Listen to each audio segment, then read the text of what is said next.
ये 8 साल पुरानी बातें हैं जिन्हें आज फिर से याद किया जा रहा है। ये सब सुनकर उसने खामोशी से नौकरानी को बताया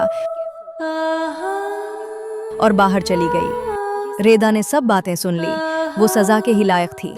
वो भागी। नौकरानी रोकती रही। तुम उसे रोक ना सकें। मुस्कान झूठी। कसूर उसका नहीं था, कसूर मेरा था। उस दिन हम दोस्त के घर गए। वहां एक लाश थी। मैंने कहा, तुम यहाँ ठहरो, मैं पुलिस को बुला लाती हूँ। लेकिन मैंने उसे फंसाया। वो समझ गई कि मैं सच बताऊंगी, लेकिन मैं खामोश रही। आखिरकार मुझे सजा मिली। उसे कहना मैंने अपना काम कर दिया, वो भी मुझे माफ कर दे। हाँ, वो मासूम थी। हाँ, वो मासूम थी। हम मान गए, वो बेकसूर थी। तुम मुझे सुन रही हो?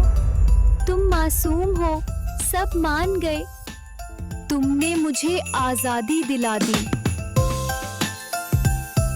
अब तुम उसको भी माफ कर दो। मैंने उसे माफ कर दिया।